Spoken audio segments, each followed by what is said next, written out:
Hello everyone, welcome back to my series. This is my actual first content video after the introduction video I posted a while back. I know I have old videos.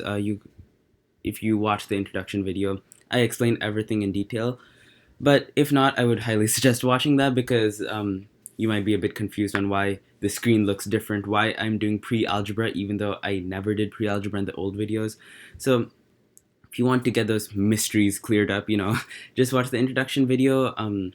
But right now, this is my first content video, so it's going to be pre-algebra slash algebra 1. That's going to be the series, and this topic is going to be introduction to whole numbers. If it was my old series, I would do an entire chapter about whole numbers. This is just introduction to whole numbers. Next video would be the next topic, and so on, and multiple topics make up one chapter. So just a brief introduction if you didn't watch my introduction video. So let's jump right into this topic. So first of all, in math, there are two different things. And for this, I'm actually going to use the text function because my handwriting is still very bad if you remember my old videos.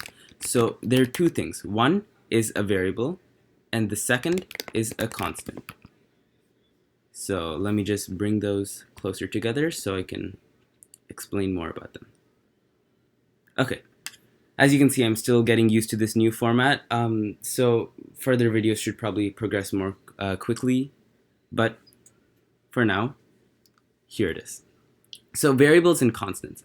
Constants are basically any number you see, 0, 2, and then -1, for example, and even pi. Those of you who don't know what pi is an important number in geometry, especially to do with circles, and it's approximately 3.1415. You might not think it's that special right now, but once you take geometry, you're going to need pi for everything to do with circles. Anyway, brief interlude. So these are all constants because the definition of a constant is that its value never changes. 0 is always 0, 2 is always 2, and so on. Variables, on the other hand, have changing values. And these are the letters you see in algebra. They probably scared you when you first looked at an algebra textbook, but here they are. Basically, x, y, a, n sometimes. All of these are variables, and they basically have changing values. And the point of algebra is to solve for variables. That's basically the main theme of Algebra 1. So for example, you might see something like a plus 2 is equal to 6. And for those of you who haven't taken an algebra course yet, you might be very scared by this thing. It's called an equation, and I'll explain more about that later this series. Definitely get into equations because it's part of Algebra 1. It's the main thing. But this is basically one of the foundations for Algebra 1, like I just said. It has to do with variables. Variables are important. Right now, I won't get too deep into them. Just probably know what a variable is because we might be using them in a few topics in the future. So that's that. And now, this entire thing is about whole numbers, right? Not variables. And whole numbers are types of constant. But not all constants are whole numbers. For example, -1 is not a whole number, and neither is pi. -1 is an integer, pi is an irrational number. I'll get into those in detail later. Right now, they're probably just names that you don't know.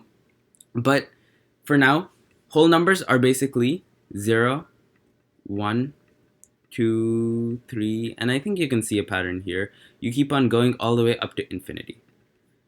And these are the whole numbers. I'm just abbreviating that with the W because whole numbers would probably take me years to spell. Anyway, and the digits, lowercase d for digits, these are numbers that make up numbers. So basically, it's anything that you see on like a phone keypad or like on your computer keyboard. It's basically 0, 1, 2, 3, 4, 5. I'm not writing all that. That takes too much time. Okay. 0, 1, 2, 3, 4, 5, 6, 7, 8, and 9. All of these are digits. Now, what's the difference between whole numbers and digits? They both look the same, right? Well, wrong.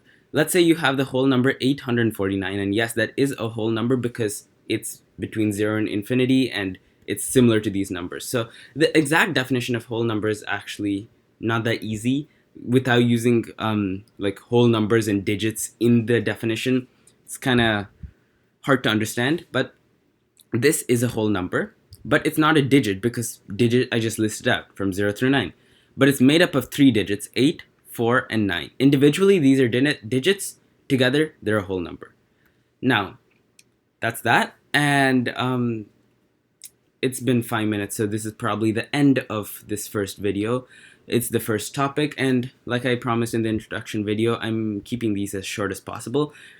And as promised, I did give you an introduction to whole numbers. Next video, we'll be talking about representations of whole numbers. And hint, this is one of the representations of whole numbers. So until then, keep thinking about math, and I'll see you in the next video. If you have any questions or comments, just leave it down in the comments below. And thank you for all your support. See you in the next video.